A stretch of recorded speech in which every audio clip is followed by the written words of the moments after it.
So we apologize for the small delay in beginning the presentation. So thanks a lot first for the organizer to let me the opportunity to present e-field probing as a breakthrough tool for dielectric and insulation issues. So that will be the outline of my talk. So first, I will present some issue concerning diagnosis of high voltage systems. We will see after that different local and non-local solutions. And we will see what are the limitations of usual sensors that are commonly used in every high voltage labs.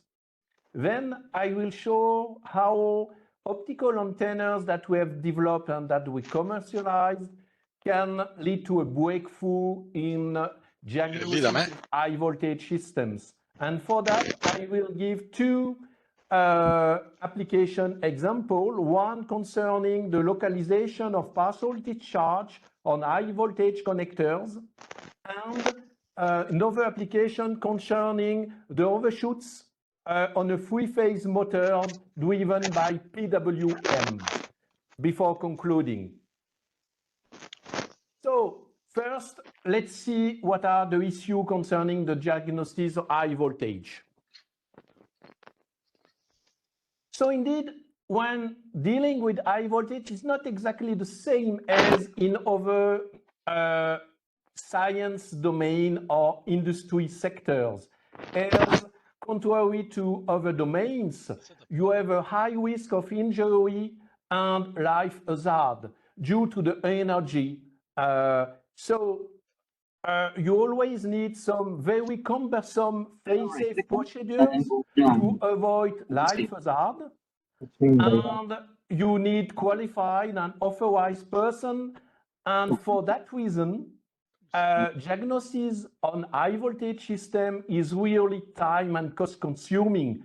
So we need to develop some new way of measuring, of characterizing high voltage systems to reduce this time and cost consuming. So just to illustrate that diagnosis on high voltage system is also commonly associated to a high critical level. Probably Canadian people and US people remember the high storm that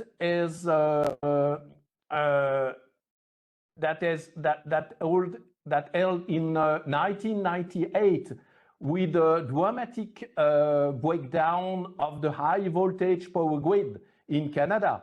And you have some big issue. It was during winter and with no more electricity for people. So it is the reason why it is so critical to have a good diagnosis of high voltage systems. So the available tools today, there are two kinds of tools: local contact solution, like classical voltage measurement, for which you have to have a direct contact from your voltmeter to the wire.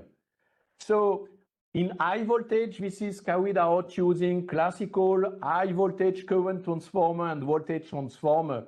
It's a contact measurement. So it gives a very local measurement and it gives you direct access to voltage and current.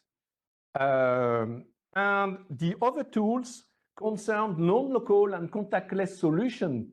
And just to give an example concerning partial discharge assessment, you have some transient voltages measurement sensors, ultrasonic measurement. So after that, I will use these acronyms: TV, AA, HFCT, UHF, excuse me, and EFP for the different kind of sensors. So now let's see local contact and non-local solutions.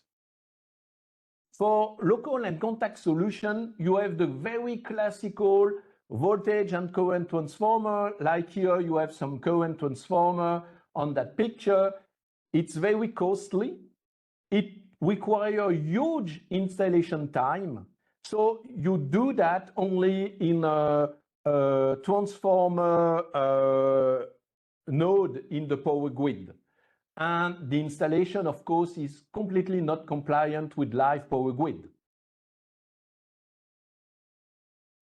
So concerning the non-local contactless solution, it gives other information that direct access to current and voltage. In case of partial discharge applications, you can use ultrasound generated by partial discharge. So it's very indirect. You can use the UV emitted by partial discharge. Once again, it's very indirect, and it doesn't give you a lot of information on the physical of the partial discharge.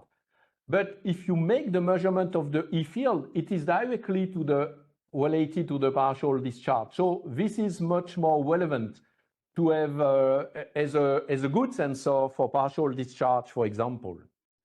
And here I will just show you some very recent measurements that have been carried out at Ampere Laboratory in France in the framework of a collaboration between Capteos and Ampere Laboratory. And you can see here an experimental setup for dielectric barrier discharge. So outside of the box, you see there is the wall on which you can recognize three types of sensor for dielectric barrier discharge assessment. So airborne, acoustic, TV, UHF, and inside the box you have a high frequency current transformer and E-field probe. So here you can see 5 different sensors to assess the same physical phenomena that we call dielectric barrier discharge. And what we want to see is what is the most relevant sensor to make characterization of DBD. And we've had another one. You can see here in this close-up, it's the electro-optic probe, the optical antenna that we commercialize at Capteos. And you can see this is the closest sensor to the dielectric barrier discharge because we are at less than 1 centimeter from the location where we will see some DBD. So this is an important point. You can see you have sensors that are outside the box and you have 3 sensors inside the box. And of course, the more far you are, the less relevant information we expect to have. And we will see that with that first set of form of measurement with 4 sensors. Here you have only 3 sensors. So the EOP means the electro-optic probe, the high frequency current transformer on the third graph, and the UHF antenna on the last graph. And here we have applied 8 kV peak 50 Hertz signal, sinusoidal signal, to the DBD experimental setup. And you can see that between the measurement carried out by EO probe and HFCT, you have a perfect concordance, an excellent match between these 2 sensors, and they give the polarity of the effect. You can see it's either positive or negative depending on where you are on the sinusoid. Now, if you look at UHF antenna, it gives also quite good correspondence with the 2 other sensors. However, you see there are much more peaks just because the antenna sees also all reflections. So you have much more artifacts. You have some great artifacts with such kind of sensor. So it's perhaps not the best. And moreover, you can see you have no information at all concerning the polarity of the signal. You have no information on that. So now we have added another sensor. And you can see also the TeV. And you have like the UHF. It's the same. You see, there is a quite good correspondence with UHF, but it's far from electro-optic probe or high-frequency current transformer. So for partial discharge, now let's go to a partial discharge setup. You can see the setup, which is a classical needle plane configuration. So we keep the same set of sensors, so 6 different sensors. And let me add at that point that concerning the airborne acoustic, it gives nothing interesting at all. So nothing to get from a sensor. So in that case, we apply a DC voltage, no more AC. We have a needle plane distance of roughly 2 centimeters, and the electro-optic probe is less than 1 centimeter from the needle. So very, very close to the partial discharge. Of course, we have applied a DC voltage lower than the one required for electric arc. So with a 7 kV DC voltage applied, you can see the different image. So be careful. Last time we were on a millisecond time scale. Here you are on a 100 of microsecond time scale. So it's a more resolved time scale. You have to see that the time has to be multiplied by 10 to the minus 4. So it's a much smaller time scale. And here we can see that HFCT and UHF give single peak, like Dirac peak, whereas electro-optic probe gives some heavy side step with an exponential decay. So it's completely different. Of course, you see there is a perfect concordance in terms of time of appearance of the partial discharge. They are perfectly synchronized. For all that measurement, we have used a DSO, digital sampling oscilloscope, with the different output of the different sensor plug in the different channel of the 4-channel DSO. So it's the reason why you have only 4 curves at the same time. So we are not able to put all 6 sensors at the same time on the same curves, temporal curves. So you see, we have an excellent match, except the pearl shape. But once again, you have some artifact with UHF, as you have no information concerning polarity. So at that point, we can ask ourselves that question: why usual sensor gives a different signal as compared to electro-optic probe? Usually, you should say, but we are used to see Dirac peaks, so it's the reality. So it means that electro-optic sensor doesn't work. But you have to think differently. Indeed, if you are looking at the landscape through a filter, a wet filter, everything looks red, even if there is different colors. And if we look at all the sensors commonly used by people in high voltage diagnosis, it's always derivative sensors. They are not flat in response. And just to explain, this very simple analytical model, you have seen that electro-optic probe gives some heavy side step and after an exponential decay. So we have just considered an analytical model with a Deiside step with a relaxation given by an exponential decay. So everything is in arbitrary units. It's just purely analytical model. So this is the analytical model that fits very well the measurement carried out by electro-optic probe, whatever the kind of partial discharge you are looking for.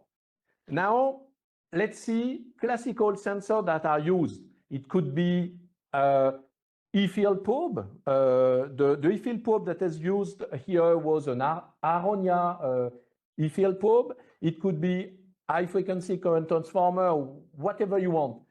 All these sensors are derivative. So it means that the sensitivity is not flat versus frequency. It increases versus frequency. So we have used to have a good analytical model of the sensor, a classical high-pass filter. So now, if you consider the time shape given by the electro-optic probe, you take the Fourier transform of that heaviside with exponential decay. You multiply the Fourier transform of the electro-optic probe temporal response with the frequency behavior of any usual sensor. Then we simulate the frequency behavior, the response of partial discharge in the frequency domain. Then, very simply, by using an inverse Fourier transform, we go back inside the time domain. And this is exactly what you get here. And you can see it's just a Dirac. So what I want to say is that with all classical usual sensor that everybody is using, everybody is think that a partial discharge is just a Dirac. It's no more Dirac because you have a time, an exponential decay due to electron-ion recombination. It's not instantaneous. It takes some time. And to show that, I will take another example that has been carried out a long time ago with a much higher density of the plasma, because as soon as you have partial discharge, you have some plasma, ionized gas, but with very low density. If you want to have a very high density of plasma, for which you have a collective motion of the ions and especially of the electrons, then you have collective motion and you have some current processes. And here we have used artificial lighting with 1 megavolt and 40,000 amperes. The probe is less than 50 centimeters from the artificial lighting, which has been for which we have used a needle plate configuration with 3-meter distance between the needle and the plane. And when you can see the single shot measurement, if we make a zoom on a very specific part, you see that there is some decay, but with oscillation. This oscillation is simply linked to the plasma frequency. And with classical derivative probe sensor, you have no access to low frequency behavior of the physical phenomenon. So now I will go to the limitation of usual sensors. So if we look at the sensors that were outside of the chamber, of the experimental chamber, for UHF antenna, it's just in between, because the UHF antenna is indeed inside, on the wall of the chamber. But for TV and AA, they are really outside of the chamber, of the experimental chamber. The good point is that, it's very easy to install. You can make the installation, especially for TV and AA, even with live systems. But we have seen in the measurement that you have numerous artifacts. You have no polarity information, no local information, you have just a global information. So there are not so much advantage. There are a lot of drawback indeed. If we look now to sensors that are really inside and close to the device, you have here a local information, you have polarity information with E-field probe. I haven't shown you some measurement with the E-field probe from Aronia, but it's very similar to HFCT or electro-optic probe indeed. So it gives some good information, but it's forbidden. You have it's forbidden to install on live DUT, of course. And moreover, as there are some galvanic links, there are real hazard for the sensor, for the digital sampling oscilloscope, and even for the DUT, because you can induce some partial discharge of electric arc just because of the presence of such sensor. So you must keep the sensor quite far away from the location, from the exact position where the partial discharge or the DBD occurs. So there are some great restrictions, and if for different circumstances you have some arc, an electric arc or a very strong partial discharge, you can destroy the sensor, or you can even destroy the DSO if you have not put the right I would say device to protect your DSO, and you can even make some damage on the DUT, because the sensor itself can initiate a very specific path for electric arc or partial discharge. So, having present what are the limitations, now let's see why optical antennas could be a good alternative to that different sensor. So first, I will give the specification for an ideal sensor. First, it should be contactless, because it's very easy to install. It should give a local information, because we will see after that, but if you want some very valuable information on where partial discharge occurs, you need a local information. There are a lot of partial discharge devices that give you the existence of a partial discharge, but you don't know where it occurs very precisely. And perhaps one of the most important things also is that it is intrinsically safe. You have no hazard for the people. You can't destroy your DSO. You can't destroy your DUT. Why? Because there is no galvanic link. You can't induce any overvoltage or current generated by the sensor, because the sensor is intrinsically limited to a few volts. So no danger at all for your data acquisition sensor, no danger at all for your DSO.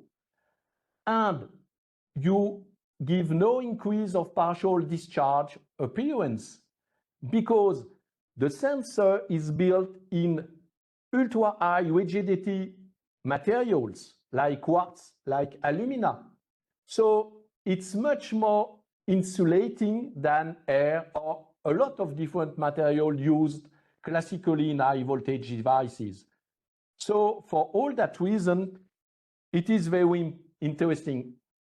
Another important fact of what we are looking for an ideal sensor is that it makes no interference on the DUT. If for that, you need two things.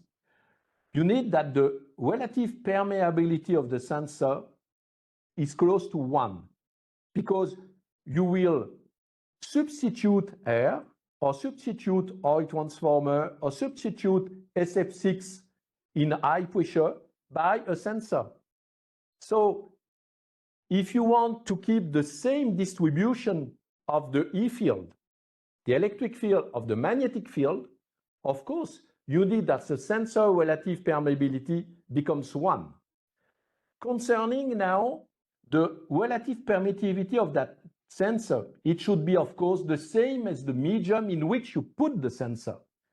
If you put a sensor in the air, you should have a permittivity, a relative permittivity of 1. Of course, it doesn't exist. So you should be as close as possible to 1.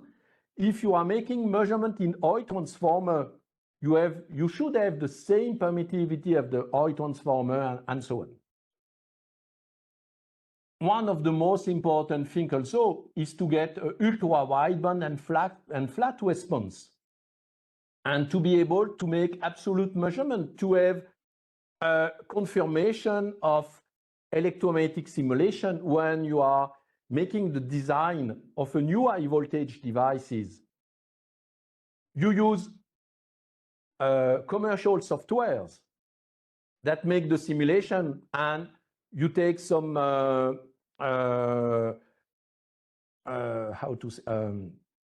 you just be aware that the E field at any point of your device should be much lower than 3 megavolt per meter if you are in the air, to avoid any partial discharge or electric arc. Moreover, you need also that the sensor be interference-free for the link. So for the link, the best is, of course, fiber, because it's intrinsically immune to EMI.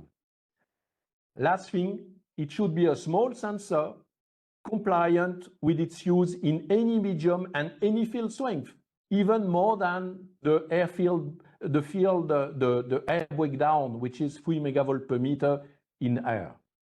So, and any medium, you should be able to use it in plasma, in air, in gases, high pressure, in transformer, oil, and so on.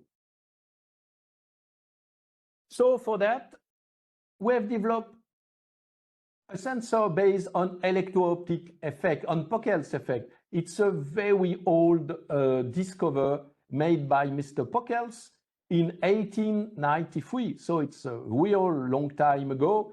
And it is based on the fact that some very specific crystals present a variation of their refractive index when they are when an E field is applied to the crystal. So using a laser beam, you can measure this variation of the refractive index and then get direct information concerning the E field strength. But what is very important here is that this effect is linked to only one component of the E field. On that slide, you see that the E field component you are able to measure is only EX, the X component of the E field. So at the output of the system, you will get a voltage that is directly proportional to the X component of the E field. So you get, of course, the polarity, and the link between the voltage delivered by the system and the component, the X component of the E field, is called the antenna factor in meter minus 1, like any antenna for any kind of purpose. So here you have a drawing of what is an electro-optic probe, though it is just made by dielectric materials, no metal at all. The white part is made of alumina, the transparent part is made of quartz, and the small cylinder, yellow cylinder, is the electro-optic crystal, and you have two fibers. It's a two-port sensor, one to carry the laser beam up to the crystal, and the other one to carry the laser beam from the crystal up to the optoelectronic subsystem that converts the optical information into an electrical analog information. So here, just to give some rapid features of that kind of probe, you can go up to 110 gigahertz. The measurement voxel, it's typically the millimeter cube, and temporal resolution is less than 10 picoseconds. You can make measurement from millivolt per meter up to megavolt per meter. It's a non-interfering sensing because the dielectric, it's fully dielectric, no metal, and the effective permittivity of that probe is between 3 and 4. And we have also probe for high K materials with an effective permittivity higher than 20 if you want to make measurement inside water, for instance, for which you should have a good matching. And you can use it in a harsh environment. So now let's see an application for the localization on aeronautical high voltage connector. This measurement has been carried out for Wajal company, a big industry selling some connectors for high voltage, for radio frequency in the military market, in different markets like aerospace for aeronautical connectors. So it's you see on the left the female connector. Typically, you see it's 1 inch, little bit more than 1 inch concerning the height, and the width is 1.5 inch roughly. And you can see on the right image the male connector. So these connectors are used today in aeroplanes, in different planes, but they are designed only for 1 kV. And Wajal company just want to know if we can go higher, much higher than 1 kV, and to understand what is the point which is the more critical inside the connector. So for that, we are going to the experimental setup. For that, you can see we have a high voltage source delivering 50 Hertz up to 25 kV, tunable from 0 to 25 kV. You have the device on the test, you have the electro-optic probe, the optoelectronic converter that gives the analog signal, and we put a signal conditioner to get the whole information and to get only the partial discharge. And we connect on the DSO on channel 1 and 2. And you can see on the right image, the blue Wajal connector. You can see the probe just above, and it is put on a Cartesian robot to move the probe to make some mapping on a surface exactly parallel to the connector surface. So you have the full signal on channel 1, and you have filtered signal on channel 2. Indeed, the filtered signal consists simply of putting a high frequency, a high pass filter to remove all the low pass signal, to remove the 50 Hertz indeed, to get only the transients corresponding to the partial discharge. So let me giving some information concerning the device. So the electro-optic probe to the connector distance was less than 500 microns. We are very close to the contact. And we set a sampling step spatially of 1 millimeter. You have 3 pins. The external pins were connected to ground, and the central pin was connected to a 50 Hertz, 0 to 25 kV root mean square source. And here you see the mapping. The RMS value. So I apologize, it's just arbitrary units because we are not allowed to show the real units. So these experimental results have been carried out at 3.5 kilovolt root mean square applied to the connector. You can see here the female connector. And it's the result on channel 1, so it's the MS value. And you can see the same picture with a superimpose with the picture of the connector. You can see the reference of the radial connector. You can see the 3 white wires that goes from the connector. So you see the blue part on the left and the black part on the right. So the maximum E-field component, the vertical E-field component, is maximum just above. Of course, it's quite obvious. It's just maximum above the central connector. Now let's see channel 2, for which we suppress, we remove completely the 50 Hertz sinusoid. So we get only the partial discharge. And we have represented here the positive values and the negative values in arbitrary units once again. And you can see that the location where you have the maximum of peak values are just between the end of the central pin and the neighbored pin on the left or on the right. It's the same for positive and negative values. Here, I have made a superposition of the measurement with the picture of the connector. And on the next slide, a lot of other measurements have been carried out. And we have demonstrated that only the female connector presents some partial discharge issue at 3.5 kV.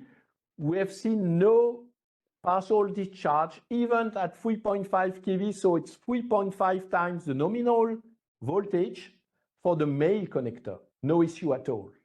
But for the female, we have demonstrated that it comes from the petals. You can see, perhaps it's not so easy to see, but you have some different petals concerning the female pin, and the partial discharge occurs because of the shape of the petal.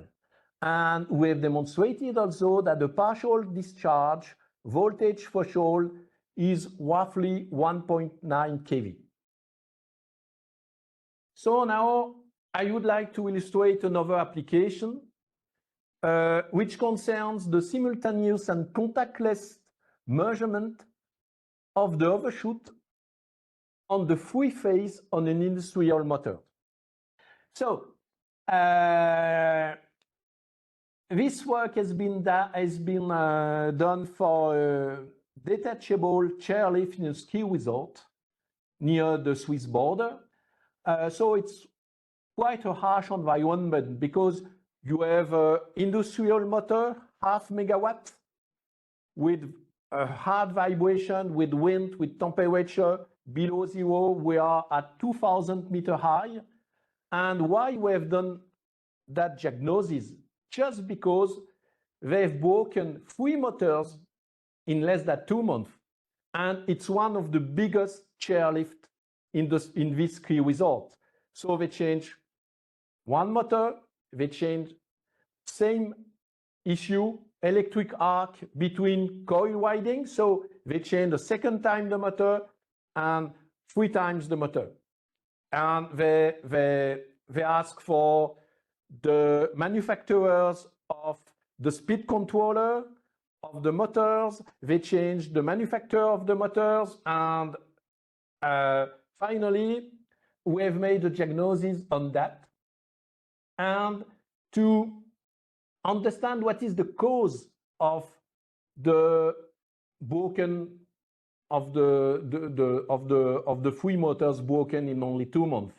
It could be linked to the electric grid quality. It could be linked to the pulse width modulation speed controller. It could be linked to the motor windings insulation.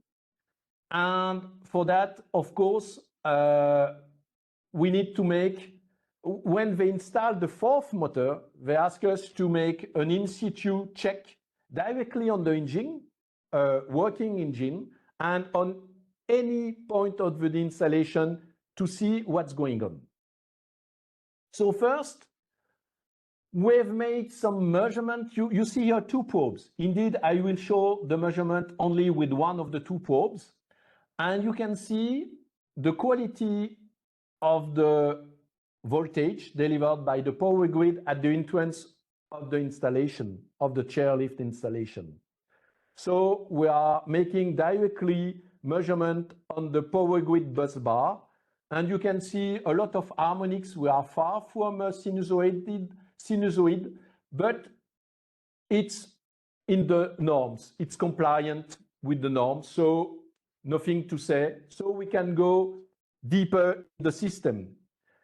Then we go at another point of the installation, just at the output of the speed controller, but before the filtering by self. You can see the free self for the filtering for the three-phase motor, and you can see the two probes. And what we get seems to be very complex. You see some, we recognize some pulse width modulation, but there are a lot of different levels. You have a very strange things. So I will explain that after. Then we go after the self-filtering. It's the same picture as before, but on another time scale. Last time it was on a second time scale. Here we are on a sub-millisecond time scale. So you can see a kind of heaviside with dump oscillations. And now we finish by the measurement inside the live motors. You see here, we just open a window in the motor. We put, you can see the two probes, you can see the motor windings. The motor is functioning, so 5.5 megawatt. A lot of vibration, a lot of wind, because there are some specific things to remove dust. It was freezing, lower than 0 degrees. And we get that kind of signal inside the motor on a sub-millisecond time scale. So at that point, we can ask ourselves, but this very complex signal, what we can get from that? Indeed, it's very simple. When you make some voltage peaking directly on a wire, you get, of course, only the voltage on phase 1, on phase 2, and on phase 3. But if you get a probe like this, and you put the probe somewhere, so this is the probe, and you put the probe somewhere, of course, you have, for instance, one wire here, one wire here. So you will be, I would say, yes, thanks. You will get an E field that is a linear combination of the three-phase voltage. So you have a part of voltage of phase 1, a part of voltage of phase 2, a part of voltage of phase 3. And you have real measurement on the left. And you have an analytical model giving the speed controller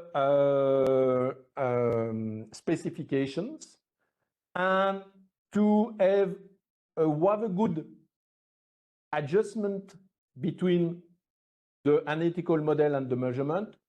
We've used the ratio C2 over C1 equals 0.455 and C3 over C1 equal 0.091. Now we have understand what we get, so we can go further in the analysis. Indeed, if we make a zoom, like here, you can see some heaviside step, and just after the heaviside step, you see some dump oscillation.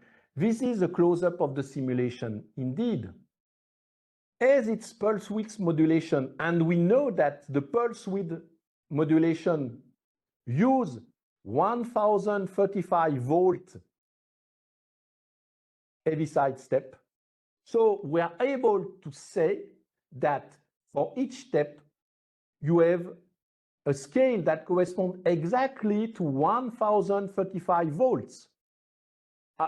What is confusing and that could be strange is that when you see that the big step corresponding to 1035 volt correspond to the winding which is the closest to the probe. So it's the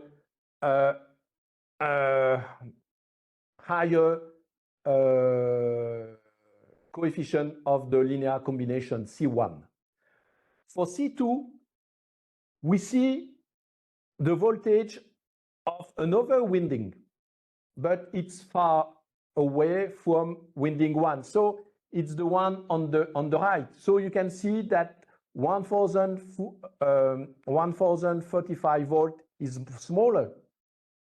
And for the last one is even smaller on the left. But between two heaviside steps, you get the scale. It's very easy. From the first step in the middle corresponding to the big step of 1035 volt, you can say, this is my scale. So you can measure the overshoot, you can measure the dump oscillation, you can measure the frequency of the oscillation, you can get all the information. And like this, by putting only one probe inside the working motor, with all this harsh environment, you get direct access to the overvoltage, to all the information on the free phase without any contact with a single probe. So it is what I have summarized here after having analyzed the signal, having shown that we can perfectly modelize the results by a very simple model.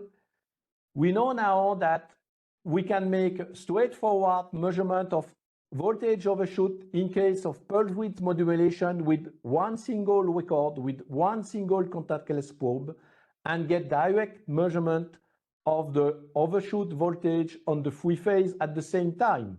So this gives really a straightforward diagnostic on live installation, and you have no hazard concerning your life, no hazard concerning the device, no risk at all. So it's very convenient. And this has been carried out in only 1 hour inside in the mountain. So for conclusion, I would say that optical antenna makes possible unexpected assessment, whatever the medium of measurement, oil, vacuum, plasma. And as a last, as a last example, I would show you something that couldn't be done with any other sensor. Just this here concerns a laminated bus bar for railways made from company Mersen. And it's very easy to use a software and to make simulations on a new device without pollution, without aging effect, without water condensation. But how to make simulation with water condensation, with aging effects, with pollution, it's impossible at the moment. And here you can see real measurement. It's a mapping with 300 volt root mean square applied at 50 Hertz on the bus bar. We get the vertical component. You can see on the left mapping what occurs on a new laminated bus bar, and on the right on a polluted laminated bus bar with water condensation. You can see that on a very specific location of the bus bar, there is no more E-field, vertical E-field, whereas the E-field strength is double on a very specific place. And this gives some very valuable information concerning aging effect, pollution effect, and so on. So thanks a lot, and I hope you have plenty of questions. All right, thanks, Lionel. Very good presentation and very informative presentation. There was one question that was directed to me privately. Please, if you have any question, type it on the chat. The first question I have, Lionel, is can the sensor measure low frequency or DC signals? Unfortunately not. This kind of sensor can measure only AC E-field, not DC. Typically, we begin making measurement at 50 Hertz, corresponding to the frequency of the European power grid. In US, it's 60 Hertz. So we have a new generation of instruments that will go down to 10 Hertz. But DC is impossible. To measure DC, you have to make a frequency transposition from DC up to, let's say, 50 Hertz, 60 Hertz, 100 Hertz, using, for instance, a windmill or something like this. The reason is that you have some, even if the crystal we are using is a very high-grade crystal, there is still some space charge inside the crystal, and at very low frequency, the space charge are moving a little bit, making a screening of the E-field to measure. So below 10 Hertz, it's impossible.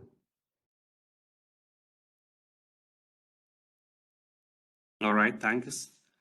If you got any other question, please unmute yourself and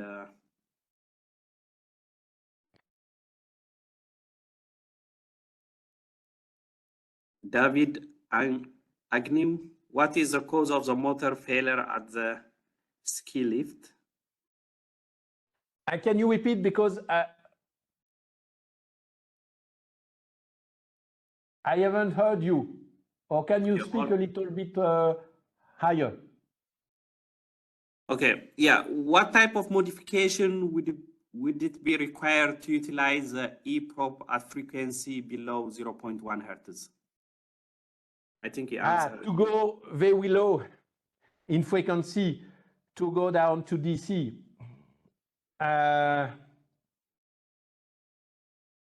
I'm afraid there is no straightforward possibility to go at very low frequency very easily.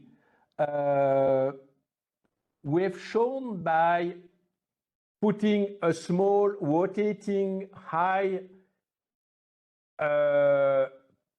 K material just in front of the sensor that we can make measurement at DC without any metal. It was how to say it in English? It was a motor based on air, on pressurized air, moving a very small elements made of high-K ceramic. Like this, you can screen the field, unscreen the field, screen the field. So depending on the speed of the wheel, you can make a transposition from DC to a higher frequency where the probe can make some good measurements. But for the moment, it's the only way we've shown that we were able to measure very low frequency signal. But it's not so convenient because you add moving elements. You need some plastic pipe to blow the air to the very small motors. So it could be interesting in a big device, high voltage device, meters high. It's still small, but it can't be used. It will be not so friendly if you want to make measurement on quite small devices. All right, thanks, Lionel. I think that's pretty much the questions I have here. There is one more, I think. So can we consider this sensor as a camera which can take the E-field? I think he's asking about like two-dimensional pictures or heat maps. Can you repeat, please?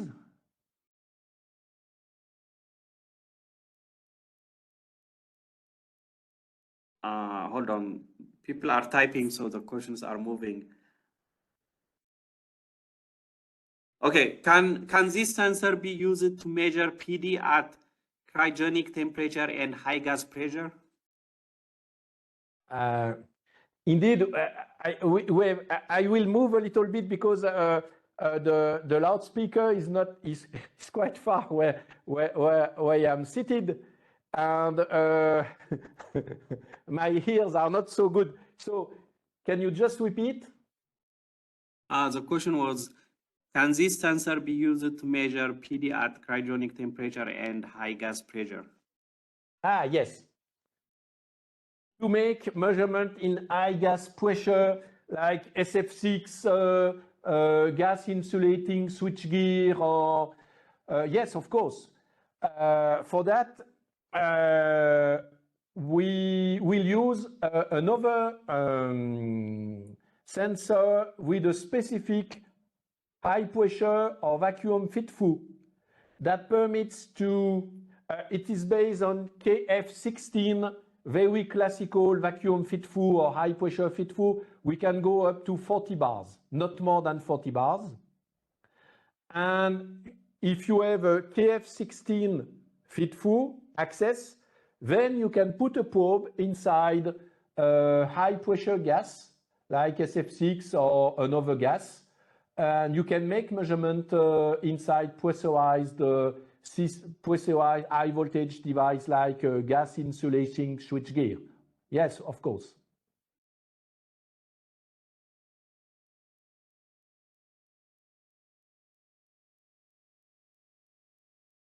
Okay. Perhaps I can see. Yes. Thanks. Thanks, William. Now I can see the question. Can the sensor be used to measure partial discharge at cryogenic? High pressure, high gas pressure, no issue, very easy to do. Cryogenic, no. For the moment, the temperature for the probe have to be in the range 10 to 50 Celsius degrees. 10 to 50 Celsius degree. I apologize. I don't know how it makes in Fahrenheit. Sorry for that. You have to make the conversion. But we are working to increase the higher temperature.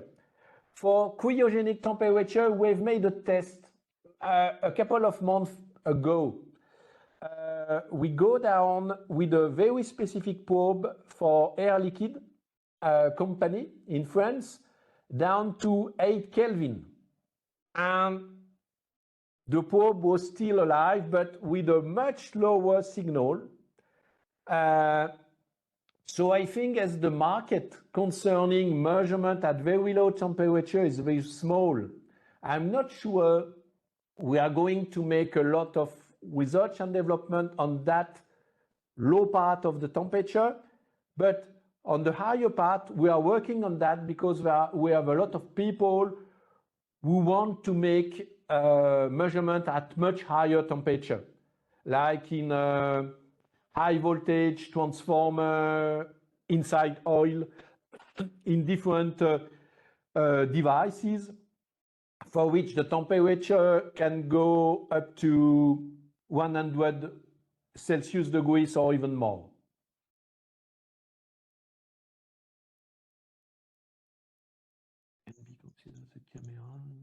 Okay, Carol, so can you please ask your question? There's a camera which can take a picture of TUI field. There is a question from I see on the chat. Yes, it's not really a camera. You can make one pixel, you move the probe, make a second pixel, a third pixel. So by moving the probe from point to point, you are able to make a map, but it's not completely, you are not able to make to to get all the pixels at the same time. Of course, you can put 2 probes, 4 probes, as many probes as you want. It will just increase a little bit the price, but you can make measurement with more than 1 probe. And it's the way we are making some mapping. We're just moving the probe with a Cartesian robot. With high voltage devices, you have to stay on each point, let's say 0.1 second. So if you have a repetitive signal to get, let's say, a few 10,000 points in your map, it takes just 1 hour, because in 1 hour it's 300, 600 seconds, so you can make at least a few 10,000 pixels per hour. Okay, maybe last question from Carol.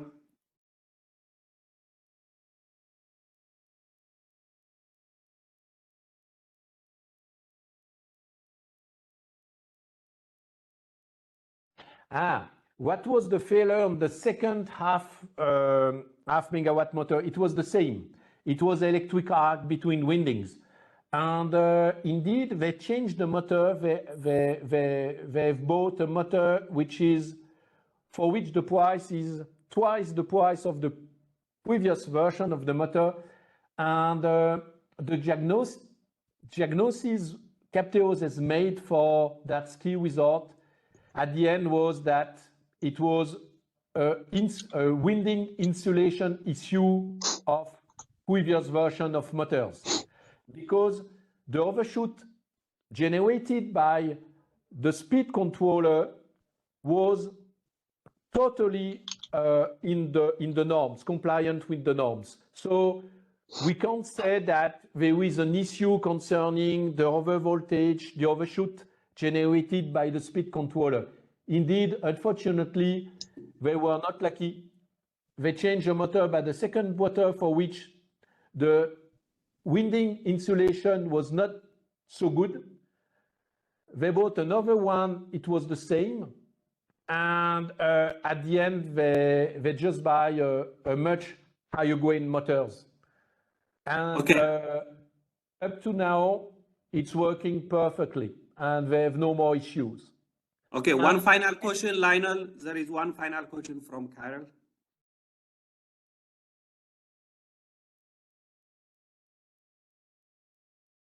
Do you hear me? Yeah, we can hear you now. Okay, my name is Carl. I am working at Hydro-Quebec Research. My question is, can we use the sensor outdoor on top of a transmission tower, which would be about 100 meters high, and environment? So you want to know if we put the probe at the top of a pylon yes. To get a measurement of E field? Yeah. So and it depends. The height of the tower would be 100 meters, and the temperatures would range from minus 30 to plus 30 Celsius. So do we need to evaluate a new antenna factor and so on? And can you just repeat, perhaps precise, what is the frequency range of interest for that application? Is it low frequency or high frequencies? It's high frequencies, because we want to measure the field from an upward leader on lightning interception. I haven't understand what is the frequency. It's a higher frequency, let's say up to 2 megahertz, because it's an upward leader from lightning. So it's a fast rise time. Okay, it's faster rise time. So, yeah. Indeed,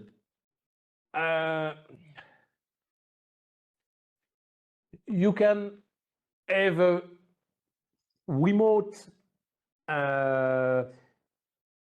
you can put very easily up to 100 meters from the tip of the probe up to the converter that convert the optical information into electrical information. But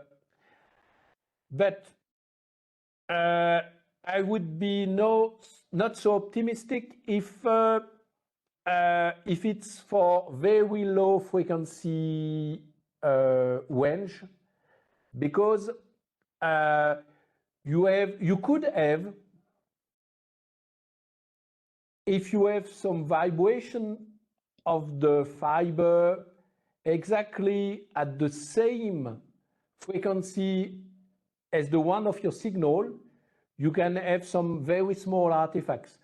But if the frequency range of interest is higher than 1 kilohertz, there is no issue putting 100 meters fiber link from the tip of the probe up to the optoelectronic converter. And concerning the temperature, minus 30, it's quite low. But I think as we have quite often go below 0 degrees, we have to check. But I think if it's to make measurement at high frequency, if it's for lightning, perhaps I guess it could be in Switzerland on a very specific site for lightning studies. Similar. Yes, we can put that kind of probe for sure. Okay, thank you. Okay, Merci. similar. Merci So beaucoup. perhaps if it's very cold in winter, you could have it will not destroy the probe, but you could lose a part of the signal when the temperature is very low. So when the temperature is increasing again, you will recover the whole performances of the probe, but at minus 30, perhaps you will use a few dB concerning the sensitivity of the probe. But if it's for lightning, the field is huge, so I think it's very easy to do. Okay, merci beaucoup. All right, thanks, Lionel. I think that's the end of our webinar. And yeah, we thank all the attendees. And sorry again for waiting. We had technical issue with the WebEx. So thanks, Lionel, again. And if you have any question, I will post the email address of Lionel. You can reach out to him. Thanks, Lionel, and that's the end of our webinar. Okay, and if you have question after this webinar, please feel free to send us an email for any question. Have a very nice day. Yeah, you too, Lionel. Bye-bye. Thanks. Thank you, merci.